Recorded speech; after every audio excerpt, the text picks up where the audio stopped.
자, 오늘 우리에게 주시는 하나님의 말씀은 우리 사사기 6장 25절에서 32절까지 말씀입니다. 사사기 6장 25에서 32절까지 말씀 우리 함께 읽도록 하겠습니다. 25절 말씀부터 읽습니다. 시작.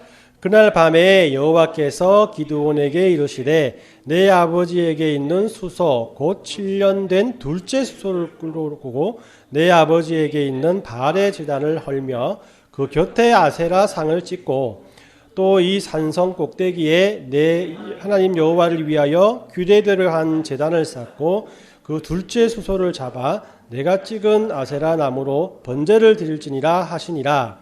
이에 기드온이 종 10사람을 데리고 여호와께서 그에게 말씀하신 대로 행하되 그의 아버지의 가문과 그 성읍 사람들을 두려워하므로 이를 감히 낮에 행하지 못하고 밤에 행하니라. 그 성읍 사람들이 아침에 일찍 일어나 본즉 바알의 제단이 파괴되었으며 그 곁에 아세라가 지켰고 새로 쌓은 제단 위에 그 둘째 수소를 드렸은지라. 서로 물어 이르되 이것이 누구의 소행인가 하고 그들이 캐어 물은 후에 이르되 요아스의 아들 기드온이 이를 행하였도다 하고 성읍 사람들이 요아스에게 이르되 내 아들을 끌어내라. 그는 당연히 죽을지니 이는 바알의 제단을 파괴하고 그 곁에 아세라를 찍었음이니라 하니 요아스가 자기를 둘러선 모든 자에게 이르되 너희가 바알을 위하여 다투느냐. 너희가 바알 제단을 그를 위하여 다투는 자는 아침까지 죽음을 당하리라. 바알이 과연 신일진데 그의 제단을 파괴하였는즉 그가 자신을 위하여 다툴 것이니라 하니라. 그날에 기드온을 여룹바알이라 불렀으니 이는 그가 바알의 제단을 파괴하였으므로 바알이 그와 더불어 다툴 것이라 함이었더라. 아멘. 자, 우리 지난주는 우리 반석 위에서 불이 나게 해서 또 제단을 태우는 기적을 통해서 하나님께서 함께 하신다는 확신을 가지고 또 평안한 마음으로 하나님의 일을 하기로 결심한 이 기드온의 그런 모습을 우리가 보았습니다. 여러분들 이게 미션 임파서블이라는 영화 잘 아시죠, 그죠? 이 불가능한 임무라는 뜻을 가지고 있지만 실제적으로 영화를 보면 그 주인공이 그 임무를 이렇게 가능하게 만듭니다. 그래서 이게 만약 주인공이 이거는 불가능해라고 포기했다면 이 영화가 나오지 않겠지요. 그래서 잘 아시겠지만 이 영화의 의미는 불가능해 보이지만은 가능하게 만든다라는 뜻을 가지고 있을 것입니다. 이 마찬가지로 오늘 본문을 보면 기드온은 하나님께 그 임파서블한 그 미션을 받아요, 그죠? 오늘 이 기드온이 하나님께 받은 이 사명을 어떻게 감당하고 있는가에 대한 이야기를 여러분들과 나누고 싶습니다. 즉 지난주에는 기드온이 하나님께 표징을 구했잖아요, 그죠? 그런데 오늘은 하나님께서 기드온에게 네가 내 사명을 감당할 것이라면 그 표징을 보이라라고 기드온에게 그 표징을 요구하고 계신다라는 겁니다. 이 본문에서 찾아볼 수 있는 하나님께서 기드온에게 요구했던 첫 번째 미션입니다. 첫 번째 미션을 5가지 항목으로 이렇게 정리를 해보면 이렇습니다. 첫 번째는 바로 무엇이냐면 아버지의 소유로 되어 있는 수소 중에 첫째가 아니고 둘째 수소를 취하라라고 이렇게 말씀을 해요.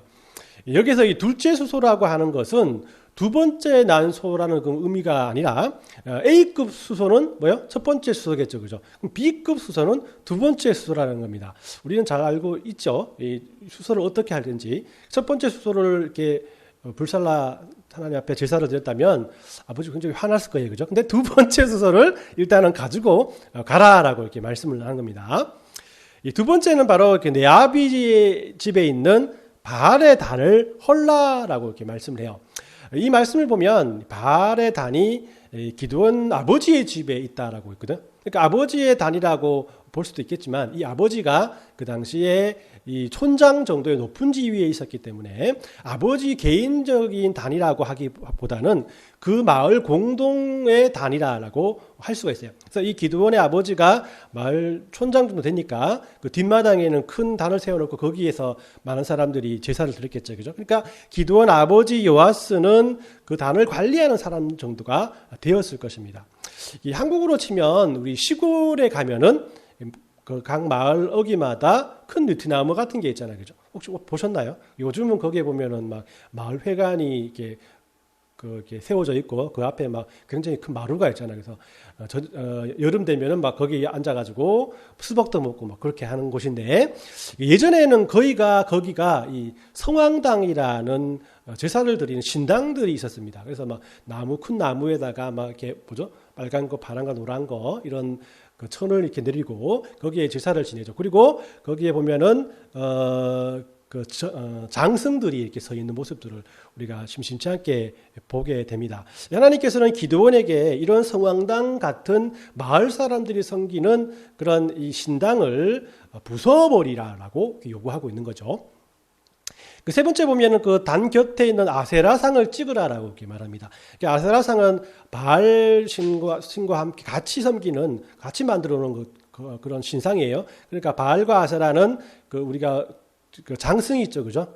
무슨 장승이죠? 남자 장승을 천하 대장군, 여자는 지하 여장군 이렇게 두 개 세워놓잖아. 이처럼 항상 그 마을 입구에다가 마을 사람들이 섬기는 신당에다가 아세라상과 또 바알상들을 이렇게 섬겼다라는 것입니다. 이것을 볼 때 보면 당시 이스라엘 사람들이 얼마나 하나님 앞에 참 이렇게 죄를 짓고 있는가를 알 수 있죠, 그죠? 하나님 앞에 또 헌신하고 하나님의 그 말씀을 듣는 하나님만을 섬기라고 했던 그런 약속들을 가지고 있는 이스라엘 사람들이 각 마을마다 이런 하나님의 신상보다는 하나님의 그 제단보다는 그 바알과 아세라 제단을 쌓아놓고 있었다고 거기에 또 절하고 있었다라는 것입니다.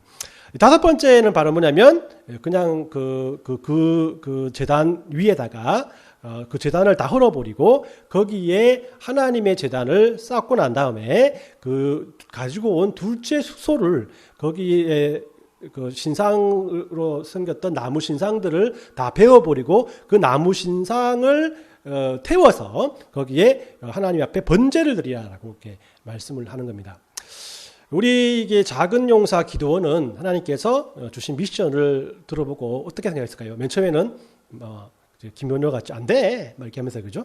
미션 임파서블이라 생각하고, 사람 불러야 한다고. 나보다 더 위대하고 힘 있는 사람을 불러서 이 일을 하라고 하나님 앞에 또 나갔을 수 있었을 것입니다. 여러분들께서는 어떻게 생각하시겠습니까? 시골집에 가서 마을 입구에 있는 선왕당을 다 부수고 그것에 이 강대상을, 그죠? 다 갖다 놓고 또 집에서 두 번째로 값어치 있는 많은 것들을 하나님 앞에 헌금으로 드리고 거기서 예배를 드리라라고 하는 겁니다.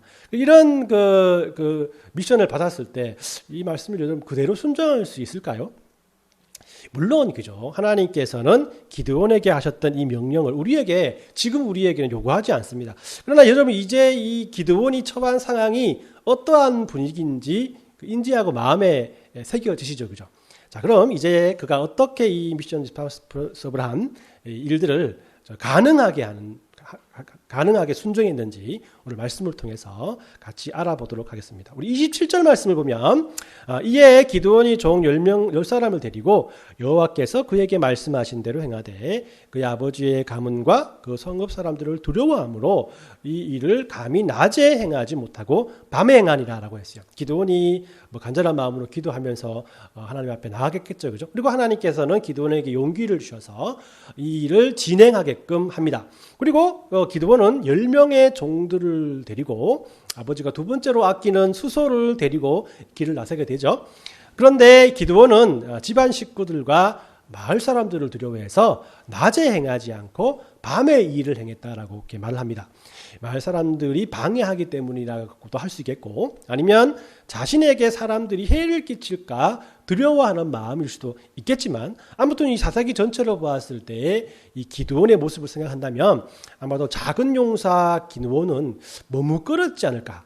이거 해도 되나 말아야 되나? 하나님께 진정으로 이것을 도와줄까 말까라는 그런 이 마음속의 방황을 가지고 머뭇거렸을지 않나라는 생각을 해봅니다. 아무튼 깊은 밤에 바알의 단이 헐리고 아세라 상이 찍히고 그곳에 하나님의 단이 캐워지죠. 아세라 여신이 새겨진 나무 조각을 태우는 그 불길에 수소, 자기가 가져온 수소를 잡아서 제물로 드리는 일들이 밤에 일어나게 됩니다. 이 밤중에 하늘로 솟는 불길과 그죠? 거기에 타고 있는 바알의 모습들을 여러분들 상상해 보십시오. 우리 뭐 그런 마음 있잖아요, 그죠? 우리 이제 포트코드에 가서 밤에 막 파이어 불을 피울 때 멋있긴 멋있지만 옆에 있는 또 이렇게 주위에 있는 분들이 또 그것 때문에 잠을 깨지 않을까라는 생각을 할 수 있잖아요, 그죠? 그렇지만 거기에 불을 피우고 막 그 제단을 다 부수고 막 그죠? 뭐 이 그 소를 잡고 막 그 난리를 쳤는데 여러분 뭐 주위에 있는 사람들이 그걸 모르겠어요, 그죠? 다 알겠지만 그대로 놔두게 됩니다. 어떤 면에서 하나님께서 기드온에게 처음 주신 이 사명은 이스라엘 사람들이 자신을 괴롭히는 미디안에게 구해달라고 하나님 앞에 요구를 하잖아요, 그죠? 그 요구하기 전에 그들이 하나님의 백성이라는 증거를 먼저 보여달라라는 하나님의 요구라고 할 수 있는 겁니다. 하나님께서 기드온을 통해서 바알의 단과 세라의 목상을 헐어버리게 하심으로 이스라엘이 먼저 정리해야 할 것은 그들이 우상숭배하는 그 우상숭배의 죄였고요, 그죠? 또 더 나아가서는 회복되어야 할 것은 하나님의 관계라는 것을 알려주기를 하나님께서는 원하셨다라는 것입니다. 하나님과의 관계가 회복될 때 진정한 샬롬이 이루어진다라고 우리 지난주에 말씀을 통해서 배웠잖아요, 그죠? 즉 세상이 줄 수 없고 하나님께서 주시는 진정한 평안이 그들에게 임하려면 이렇게 하나님 앞에 자신의 그런 신앙들을 보여야 한다라는 것을 오늘 본문 말씀 우리에게 증거해주고 있다는 것이죠. 자, 우리 그 다음 날이 됐습니다. 그죠? 아침이 되자마자 이렇게 마을이 난리가 났습니다.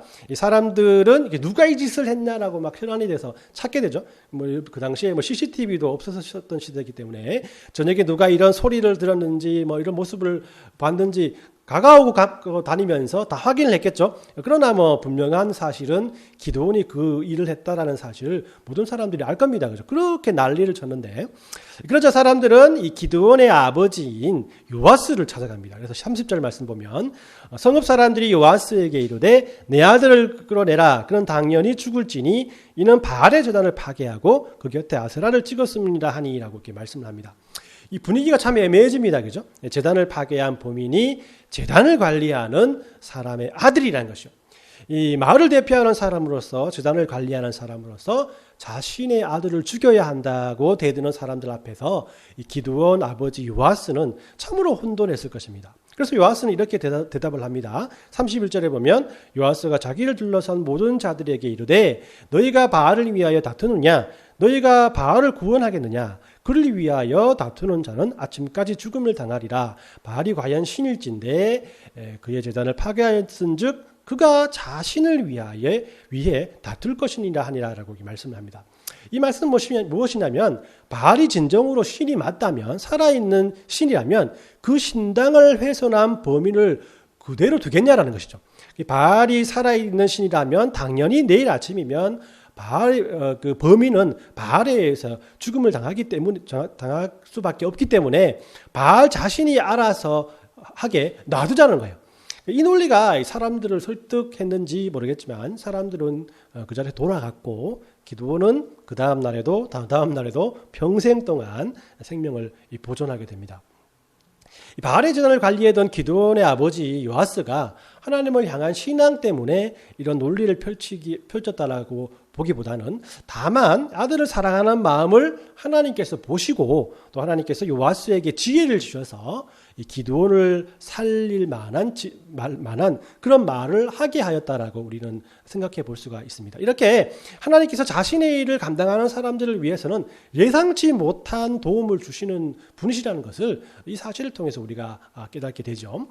아무튼 이 사건을 통해서 바알은 죽은 신, 아무것도 하지 못하는 무능한 존재라는 것을 사람들에게 알리게 됩니다. 그래서 이 기드온은 이날 이후에 여룻바알이라는 별명을 얻게 됩니다. 그죠? 여룻바알이라는 것은 여룻바알이라는 것에 대해서 여룻이라는 것은 대항하다는 의미를 가지고 대항하다, 싸우다. 그러니까 이 이름은 바알에게 대항하는 자, 바알과 싸우는 자라는 뜻으로 우리가 알 수 있어요. 그죠? 즉 이 이름을 여룻바알이라는 이 이름을 항상 할 때마다 사람들은 하나님의 능력과 바알의 무능함을 항상 깨닫게 된다는 것입니다. 여러분들 안중근 의사에 대한 뮤지컬이라 많은데 영웅이라는 뮤지컬이 있습니다. 근데 이게 아주 유명한 노래 하나가 있어요. 그 뭐냐면 제목이 뭐죠? 누가 죄인인가라는 그 노래이거든요. 안중근 다음에 한번 유튜브에 보면 전체가 있는 곳도 있고 요 노래만 있는 곳도 있거든요. 근데 안중근이 이 또이르부미를 죽였잖아요. 그죠? 그죠?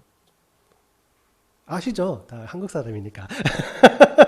그래서 안중근이 이제 재판을 받을 때 이 마지막 재판 언도하면 사형을 언도하기 전에 마지막 네가 할 말이 있느냐라고 재판관이 말하고 이제 안중근이 거기에 대해서 이제 이야기를 하죠, 그죠? 그러니까 이제 민족의 원수를 죽이는 것은 당연한 일인데 자신을 죄인 취급하지 말라라고 말합니다. 그리고 이 노래의 그 주된 의미는 뭐냐면 이 또우와 자신 중에 누가 죄인이냐 말이죠. 나는 한 사람을 죽였지만은 이 또우는 많은 그 한국 사람들을 죽이고 많은 사람들을 괴롭히고 힘들게 했던 사람인데 누가 과연 죄인인가라고 이렇게 묻고 있는 겁니다. 뭐 3자 입장에서는 틀림없이 안중근이라는 사람이 사람을 죽였기 때문에 죄인일 수 있겠지만은 그 한국 동포로서 이 사건을 본다면 뭐 그 안중근은 제대로 할 일을 한 그런 의인이라고 할 수가 있잖아요, 그죠? 저는 그 기도원과 이 마을 사람들의 재판 과정을 보면서 이와 비슷한 의문을 갖게 되었습니다. 이 재판의 의제가 무엇입니까? 사람들이 달려와서 함께 모여서 하는 재판의 의제가 뭡니까? 이 일을 한 사람은 누구이며 이 사람은 죄인이다. 그죠? 오늘 본문의 설교의 제목처럼 누가 죄인인가라는 것을 밝히기 위해서 이 재판이 시작됐다는 겁니다. 저는 마을 사람들이 기드온의 아버지를 찾아가서 범인이 기드온이니까 그를 죽여야 한다라고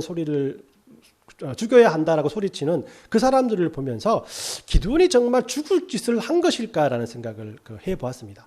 기드온은 단지 바알의 단을 헐고 아세라상을 찍고 새로이 하나님의 제단을 쌓고 거기에 하나님께 제사를 드린 것밖에 없잖아요.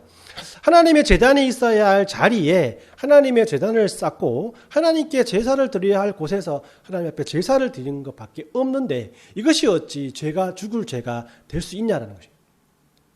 그런데 이 일을 재판하는 마을 사람들은 하나님의 백성이잖아요. 그죠? 하나님의 백성이고 다 이스라엘 백성이라고 하나님을 자신들의 조상부터 섬겨왔던 그런 민족이라고 말하는 사람들이잖아요. 자신이 미디안의 괴롭힘을 당한다고 또 하나님께 기도했던 사람들이 그 사람들 아닙니까? 그런데 그들이 자신이 어떤 사람인지를 깨닫지 못하고 바알 신의 대리인으로서 기드온을 죽이겠다라고 나서고 있는 것입니다. 여러분들 진정한 죄인이 누구라고 생각하십니까? 바로 이 기드온입니까? 아니면 기드온을 판단하고 있는 이 이스라엘 백성들입니까? 이런 모습은 천년이 지난 후에 예수님께서 이 땅에 오셔서 공생의 시간을 지내면서도 그대로 재현되는 모습을 봅니다. 유대인들은 예수님께서 신성모독이라는 죄를 씌워서 예수님을 재판장에 세우죠. 율법을 지키기 위해서 겉과 속이 다른 삶을 사는 것보다는 하나님을 사랑하는 몸과 마음을 가지고 하나님을 사랑해야 하고 그 똑같은 마음을 가지고 이웃을 섬기라라고 가르치는 것이 무엇이 죄가 된다라는 것입니까? 예수님의 가르침이 구약의 말씀을 거르는 것이 아무것도 없었고 예수님의 삶이 실제적으로 하나님의 마음과 반대되는 것이 한 번도 없었습니다. 누가 죄인인가라는 것이죠.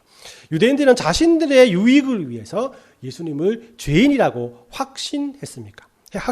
그리고 누가 죄인인가라는 그런 프레임을 씌워서 예수님을 죽음에 이르게 만들었다는 것이요. 이런 사람들의 마음은 2000년이 지난 지금도 변하지 않고 계속되고 있는 모습들을 봅니다. 이 기드온의 시대에 하나님을 향해 제단이 세워진 것을 기뻐하기보다는 바알의 제단이 훼손된 것에 더 분노했던 사람들처럼 또 예수님의 시대에 진정 메시아로 이 땅에 오셔서 하나님의 말씀을 실천하면서 사셨던 예수님들을 자신들에게 닥칠 불이익 때문에 죄인으로 몰아서 십자가에 못 박았던 이스라엘 사람들처럼 오늘날 우리들에게도 하나님의 말씀이 온전히 이루어지는 기쁨보다는 자신의 이익이나 권리가 손해보는 것을 더 싫어하는 그리스도인들이 있다라는 것이에요. 개인적으로 이렇게 손해보지 않기 위해서 교회의 일들을 결정하고 조절하거나 또 하나님을 생각하고 또 하나님 나라를 위하고 앞으로 복음 전파를 걱정한다면은 절대로 해서는 안 될 일들을 서슴없이 하고 있는 우리들의 모습이 이 기드온에게 누가 죄인인가라는 프레임을 씌워서 자신의 안위를 생각했던 3000년 전에 기드온 동네의 사람들과 무엇이 다르겠냐라는 것이에요. 그럼 우리는 이런 아픔의 시대에 우리가 어떻게 살아가야 할까라고 고민을 한번 해봅시다. 이 본문에서 주는 결론은 단 한 가지죠. 우리는 기드온이 그리했던 것처럼 여룻바알의 삶을 살아야 한다는 것입니다. 여룻바알의 뜻이 무엇이라 했습니까? 바알은 대항하는 사람이잖아요. 그죠? 그러니까 여룻바알은 뭐예요? 바알을 대항하는 사람. 바알과 같은 세상의 생각대로 살아가지 않는 사람들, 또 누가 죄인인가라는 프레임을 씌우지 않는 사람들, 곧 하나님의 말씀대로 살려고 노력하는 그리스도인이라는 뜻이 아니겠어요? 자, 그러니까 우리의 그런 삶은 여룻바알의 삶이 살아야 한다. 모든 사람들이 따라가는 그 법칙과 모든 사람들이 따라가는 그 모든 그 행동들을 우리는 따라가지 아니하고 그것을 대항하고 그걸 대적하고 하나님의 말씀대로 살려고 노력하며 살아가는 그 그리스도인들, 이것이 바로 여룻바알의 삶이라고 여러분들 깨달을 수 없겠습니까? 그래서 저는 이번 한 주간은 하나님의 뜻대로 살려고 노력하는 저와 여러분들이 되었으면 합니다. 최고보다는 여러분들 최선을 다하고요. 또 성공하려고 노력하기보다는 그 성공으로 가는 과정들에 만족해 보십시오. 나의 기준으로 다른 지체들을 비교하지 않고 판단하지 않는 그런 그리스도인이 되게 해달라고 기도하는 또 저와 여러분들 되시길 또 예수님의 이름으로 축원합니다.